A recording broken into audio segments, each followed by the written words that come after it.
Hey everybody, Rob with WePayOffDebt.ca coming at you to address the question today: what would my life have to be like to be able to afford, to be able to feel good about buying a $100,000 car? Okay, now before we get into that, please go ahead and subscribe to the channel. Go ahead and hit the bell so you get notifications. Really appreciate it. Always helpful to get more people, more eyeballs on this stuff so we can really get some more Canadians in charge of their money. If you think there's somebody that you know that would benefit from hearing this, please go ahead and share with them as well. So with that, let's jump into it. So this question came up on a Facebook group, the question of what would it take for me to feel good about somebody buying a $100,000 vehicle, or me to buy a $100,000 vehicle. What would have to be true in my financial life for me to not be dumb doing that? And some people say things like, well, I could never see that as smart. I could never see that as wise. And that's a really dangerous place to go. And the reason is because it's all based on perspective. If you make $30,000 a year, the idea of somebody spending $100,000 on a vehicle can seem absolutely ridiculous. But if you make $10,000 a year, the idea of somebody spending $30,000 on a vehicle sounds ridiculous. And you're like, well, who makes $10,000 a year? Not, some people in North America, but more in the developing world, much more in the developing world. And this is the thing: the vehicles that we spend money on here in Canada would be absolutely ridiculous to most people in the world, right? The amount of money we spend on our vehicles.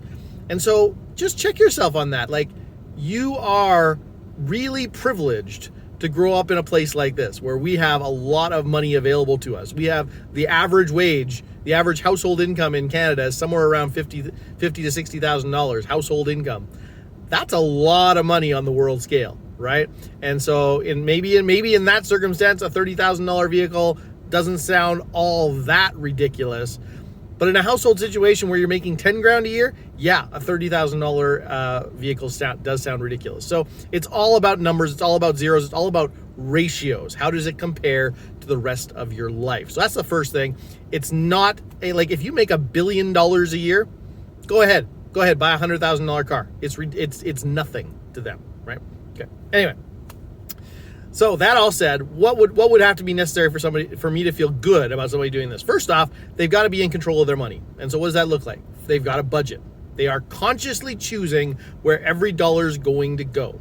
They are in charge of their money. They've been tracking their money for a while, and they feel like they are convinced that, and they can see within the numbers, that they are in complete control of their money. I'm just going to turn on the AC here. It's a very hot day in Winnipeg today, and my phone is actually getting heated in the sun. So, all right. So, number one, they are actually on a budget. Number two, they've made their way through the baby steps. So what does that look like? They are done baby steps 1, 2, and 3. So what does that look like? They are completely consumer debt free. And by the way, as a corollary of this, of course, no way am I ever going to recommend somebody go into debt to buy a $100,000 car, to buy any car at all. And so number two would be they have paid off all of their consumer debt. They have no car loan. They have no student loans. They have no loans of any type outside of maybe a mortgage. And number two is that, or number three on that is that they're paying cash for this vehicle. Okay, now think about that. That's a special kind of person right there, that you saved up $100,000 cash. And I know many people watching just said to themselves, what? $100,000 cash? Man, if I had $100,000 cash, I wouldn't spend it on some car. And this is the key to notice. This is how much debt changes your thinking. That when somebody spends $100,000 on a car on debt, or somebody spends $100,000 on a car with cash, either way, you spent the same $100,000 on that car. And it doesn't feel like it. I know, it doesn't feel like it. I literally, during my debt-free journey, there was one time that we needed our emergency fund, our $1,000 emergency fund. And it came out that we needed it. And I literally, at that point, I was still using debt. I was still using credit cards, and I hadn't fully bought into the plan yet. And I remember actually sitting down at the computer to get the money from the emergency fund, and I didn't get it from the emergency fund. I took the money, I think it was $1,000 or maybe it was $800 or something like this, but I took the money from our line of credit. I actually added on to our debt. And I remember verbally, like actually verbalizing to myself out loud, well, I don't want to use real money to do that. Like, what? Debt is real money. But that's the way I thought. I totally was bought in to this idea that debt is, in some sense, not real money. And that's why I didn't mind using it. So, never again. No, spending $100,000 on a car is spending $100,000 on a car, whether you put it on debt or not. Okay, so if it makes you feel different when you think about doing it in cash, probably a good sign that you shouldn't be doing it. Okay, but number one, budget. You're tracking. You're making a budget. You're tracking it. You're staying on budget. You are in control of your money. Number two, you've moved through the first 3 baby steps. Your baby step 1, 2, and 3 are done, which means you have paid off all consumer debt. You have a fully funded emergency fund of 3 to 6 months of expenses. You are solid financially. You are safe financially. Number 3 is you are paying cash for this thing, right? You are paying cash for this vehicle, $100,000 in cash. Next step, number 4, you are moving through the baby steps, as in you are in baby steps 4, 5, and 6 at least. And baby step 4, of course, is you are putting 15% of your income into retirement. Okay, so this has to be on top of 15% being put away into retirement.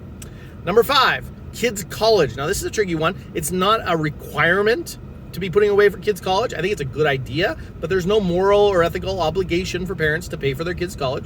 If you're somebody who doesn't feel like you should, then okay, I think I should, and I am.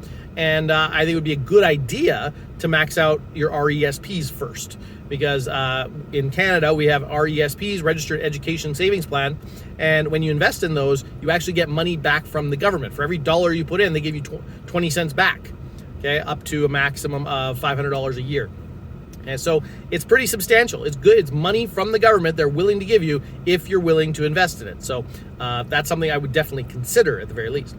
Number 6, baby step 6, you are putting away, you are paying off your house in a reasonable period of time. If you have a mortgage at all, you are going to be mortgage free if everything goes the way it should, of course, and things you don't usually, but if everything goes the way it should, you will be mortgage free in under 15 years. Okay, so you've got to have a mortgage under 15 years. If all that is true, and you have saved up $100,000 cash to buy a $100,000 car, hold on, there's still number 7. What's next is you need to be very, very careful that this is not too much car for you. Because imagine this, somebody who makes $30,000 a year has just done all of that. And they, on top of putting away 15% of their income, they have somehow managed to save up $100,000 for a car. Now, that maybe it came from an inheritance, maybe it came from something else, but they've got $100,000 sitting there and they really want to go buy this $100,000 car. The problem with doing that is because all cars, I don't care what car, if you go back in time and you start talking about vintage cars that are collectibles, okay, maybe, but otherwise, any car that's a normal car that you're driving is going down in value. They all go down in value. They go down like a rock. Okay, they go down really hard. This is the most expensive car we ever bought. This is a 2011 Toyota Sienna. We paid $32,000 for it new in 2011 or 2012. 2011. Yeah, it was the summer of 2011, and we bought it brand new in 2011. And here's the thing: we paid $32,000 for it on a 7-year loan or an 8-year loan, 7-year loan, 7-year loan. Yeah, and 5 years later, the loan needed to be renewed.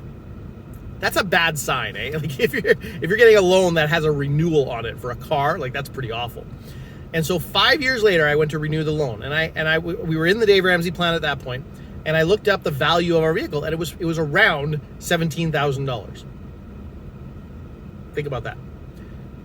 When I looked at the loan and I asked the question, how much did we owe? It turned out we owed right around $17,000. Okay, so now, over those 5 years, we went down from a $32,000 vehicle down to a $17,000 vehicle. What's the difference there? That's $15,000. $15,000 over 5 years That's $3,000 every single year of just dropped value. Okay, now of course it's not linear. It starts off dropping really substantially when you buy a new car, and that's one of the big reasons I will never buy a new car again, or maybe not for a long time, because you get a huge drop on it in the first 2 years, massive drop. And like I said, over the first 5 years, we lost $15,000. It's almost half the value of the car, guys, right? And you work that out, that's $3,000 every single year for 5 years. In a situation where $3,000 was a lot of money to us. That's the big point here. If we lost $3,000 a year on a $30,000 car, what are you going to lose on a $100,000 car? After year one, that $100,000 car, if you bought it brand new especially, it might be worth $80,000. In your first year of ownership, you might lose $20,000 of that hard-earned cash you just worked hard to make. And if you only make 30 grand a year, that's insanity. Don't do it. Like you lost almost a year of your life. And certainly over the years, you will lose well more than a year of your whole working life to pay for this thing, just in the depreciation. Okay, so it's absolutely insane. So what would be the next requirement to be able to buy a $100,000 car? You need to have a household income where at least, if you take all of your vehicles, the value of all of them put together, double that. That needs to be at least your annual household income, including this $100,000 car. So let's say you're going to buy this $100,000 car, but you also own a $30,000 van. Well, that's $130,000 worth of vehicles you would have.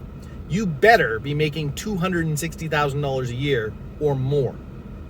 And the reason is because anything less than that, and the depreciation is a huge chunk of your world. That's the problem. The depreciation alone is such a massive chunk of your financial world that it's going to be really, really hard to survive that. Okay, so now we put all that together.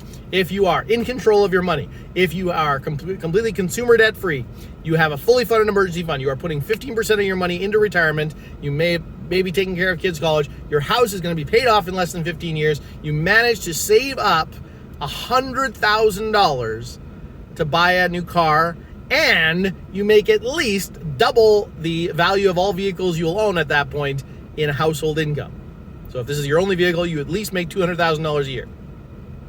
Then, should you buy it? Well, at that point, then you ask the question, you know what, would it be better to pay off my house? Because you are talking about $100,000 here. And if you live somewhere where your mortgage is $200,000 or $300,000 at this point, really want to ask that question. Do I really need this $100,000 car right now, or should I pay off my house? Because paying off your house is a massive deal. The amount of extra income you get every single month when that house payment is gone. If you have a $1,000 a month house payment and you pay it off, you now have a $12,000 a year raise. If you have a $2,000 a month house payment and you pay that off, you now have a $24,000 a year raise, right? It's pretty substantial. So it's worth considering, hey, should I put this money on the house first, get the house paid off really quickly, and then save up again and do it after? I would not call you absolutely stupid if you didn't do that. Same with the RESP thing. I would not call you absolutely stupid if you said, no, I'm not going to pay for my kids' college, but I am going to buy a $100,000 car. I would not call you absolutely stupid for doing that. It's your money. You get to do with it as you see fit, right? But I would call you stupid for the other things. Okay? If you have less than a $200,000 income and you're buying a $100,000 car, no, that is garbage. Don't do it. That's stupid. You will not succeed. You'll be constantly behind the 8 ball financially. You'll be fighting against it for years to come. Paying on it in debt. No, don't do it. That is stupid. You will be fighting that for years. Okay? But at the very least, at the end, when I'm now, okay, I've got this $100,000 in cash, I'm ready to go, but I still do owe on my mortgage, should I pay that off first? I would at least take some time and really think about that question and ask the question, especially if you've got upwards of 15 years left, right? Anything more than 15 years, no, refinance your mortgage, bring it down to at least a 15-year. Okay, but outside of that, it's worth considering. It's $100,000. That's a substantial way on your mortgage. Like I would even ask the question, if I did that and continued paying the same on my mortgage today that I have been paying, how much closer am I? What do I actually owe? What is my new payoff date? Okay, but once you've done that, if everything else looks good, I'd say as long as you're excited about it, this is something that really matters to you and you're willing to put the cash in it and you're in control of your money, I'd say go for it. Okay? Money is meant to be, you can only do 3 things with money. You can spend it, you can save it, and you can give it away. And you better be doing all 3. And if you're in a position where you're doing all 3 and you are, and maybe I'd add that, if you're not giving something, $100,000 car, if you're not giving anything anywhere, you better be doing some giving, right? But if you're giving, money away, you're serving people, you're making a difference in the community, you're just killing it at your job, making great money, you're in control of your money, you're putting away for retirement, you're paying off your home, I say go for it.